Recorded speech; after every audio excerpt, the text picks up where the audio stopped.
Alright, what we're going to do is find out what's inside a filter jar for a refrigerator. Let's cut this thing open. For as many years I've worked on these, I've never cut one open.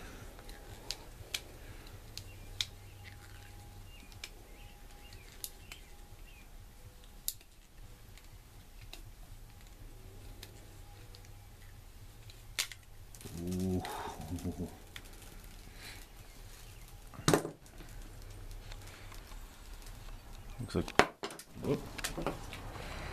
Looks like little beads.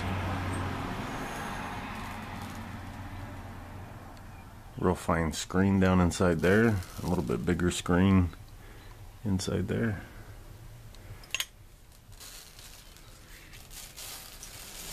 I'll have to vacuum those up later.